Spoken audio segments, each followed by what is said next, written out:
Kalau Anda mau banjir orderan, tonton video ini sampai selesai.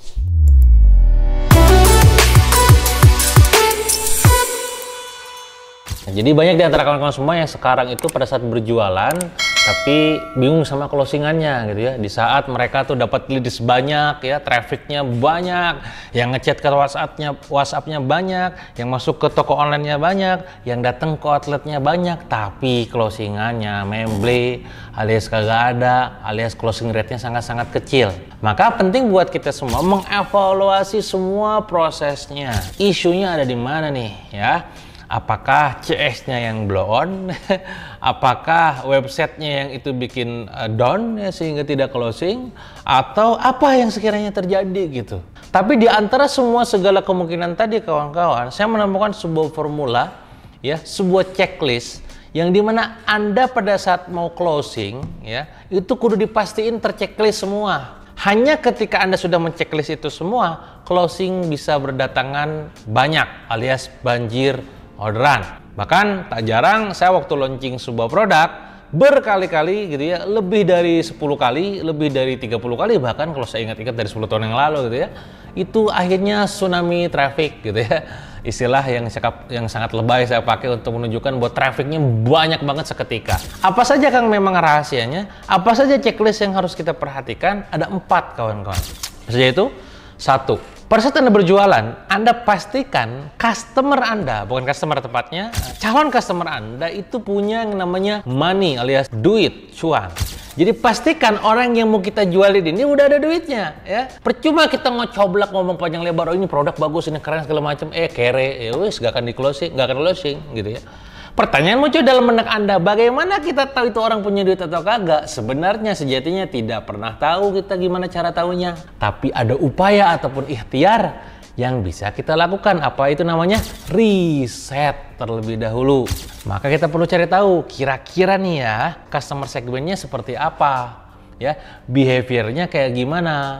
Dari segi demografisnya kayak apa, geografisnya seperti apa, dia mobilnya kira-kira kalau pakai mobil mereknya apa ya gitu ya, kalau pakai handphonenya mereknya apa gitu kan, pakai laptopnya mereknya apa, itu ada risetnya. Kalau Anda adalah praktisi digital marketing yang sering kali ngiklan, itulah ada yang namanya dalam proses targeting, benar gak?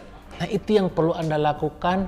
Maka sebelum Anda bisa tahu ini orang punya duit atau tidak, kira-kira gitu ya, kira-kira risetnya sudah Anda lakukan atau belum? Kalau belum, hati-hati jangan dulu jualan. Khawatir nanti Anda capek doang. Ya, ngumpulin leads banyak, ngumpulin semuanya banyak, tapi nggak convert jadi duit, sayang kan? Jadi nomor 1 adalah pastikan ada money-nya dengan cara apa? Lakukan riset secara mendalam. Tentu ilmu tentang riset akan sangat panjang kalau saya jelaskan di video kali ini, tapi Anda boleh cari tahu tentang bagaimana proses melakukan tracking buyer persona dan juga customer segment ya. Nomor 2 kawan-kawan, yang perlu Anda cek dan pastikan adalah si calon customer tersebut punya need ataupun kebutuhan. Dan kebutuhan ini entah itu kebutuhan fungsional, kebutuhan emosional ataupun kebutuhan gengsional ya. Apalah gini kan. Kalau fungsional dia beli berarti karena butuh fungsinya. Kalau emosional berarti karena emosinya. Kalau gengsi ya karena gengsinya gitu. Aktualisasi diri, proud gitu dan seterusnya gitu ya. Nah, ini yang perlu kita pastikan. Gimana cara tahu mereka tuh punya kebutuhan itu atau tidak? Nah, tugas kita adalah bikin edukasi.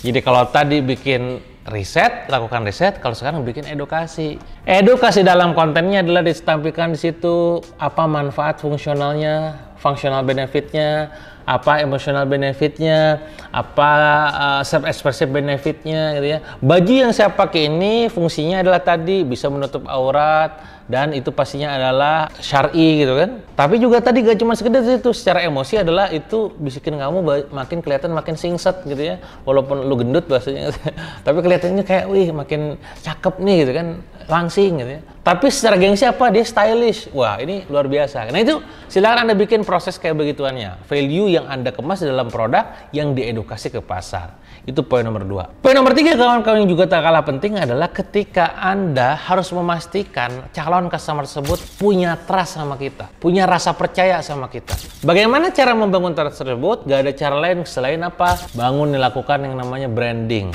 Ada cara tercepat adalah share testimonial. Ya. testimonial ataupun social proof. Tapi kalau supaya long last ataupun sustain, bangun fundamental brandingnya ya, supaya apa yang Anda sampaikan itu melekat dalam benak orang dan itu bisa terkonversi menjadi call to action. Bisa dipahami? Nah, maka cara bangun kepercayaan adalah bangun brand. Ilmu bangun brand itu akan sangat panjang. Tapi kalau pengen simple, Kang, kasih simpelnya dong, ya, kasih testimoni aja ya. Share testimoninya supaya jadi social proof buat mereka akhirnya nanti putuskan untuk yakin jadi beli. Itu poin nomor 3. Poin nomor 4 yang juga tak kalah penting adalah Anda harus pastikan orang yang Anda jualin tersebut atau calon customer tersebut itu punya rasa yang namanya urgensitas ya. Karena ingat, kebiasaan makhluk apalagi calon customer adalah nunda-nunda. Maka tugas kita adalah bikin limitasi agar mereka tidak nunda-nunda lagi. Bisa dipahami? Yuk bikin limitasinya apa kira-kira? Offering ini hanya berlaku sampai besok ya, untuk 30 orang tercepat. Diskon ini untuk berlaku yang 100 orang saja dan seterusnya. Bisa dipahami ya? Nah, ini yang harus Anda cek dan pastikan semuanya terchecklist. Sekali lagi ya, empatnya terchecklist. Money-nya alias duitnya, need-nya alias kebutuhannya, trust-nya alias rasa percayanya, dan juga urgensinya alias urgensitasnya, keterdesakannya. Kalau salah satunya tidak terchecklist, misal ada money, ada need, ada want, ataupun ada trust, tapi tidak ada urgensi, apa yang terjadi? Nunda-nunda. Kalau ujung-ujungnya kalau nunda gimana? Nggak jadi beli. Lupa sama Anda udah. Atau ada need, ada money, ada urgensi, gak ada trust. Kira-kira apa yang terjadi? Dia beli, tapi ke yang lain. Makasih edukasinya, saya beli ke yang lain ya. Itu kan, ini yang bahaya. Atau dia ada need, ada trust, ada urgensi, tapi gak ada duit. Jelas gak ada duit, gak beli. Oh, gak ada duit, gimana? Gak bisa maksain kan? Atau ada money, ada trust, ada urgensi, tapi gak ada need. Nah, itu makanya perlu edukasi dulu. Dia belum yakin.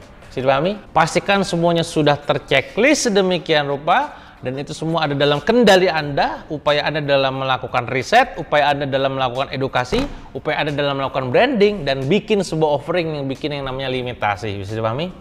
4 ini pastikan terchecklist kalau Anda pengen banjir orderan gila-gilaan. Saya sudah buktikan. Kalau Anda pengen tahu tips-tips saya yang lain apa, ya tonton aja lah semua video saya yang ada di channel YouTube ini, dan ini free. Kalau ada pengen request khusus tentang materi berikutnya, komen di kolom komen, dan jangan lupa like dan share dan juga subscribe juga channel YouTube ini. Bisa dipahami?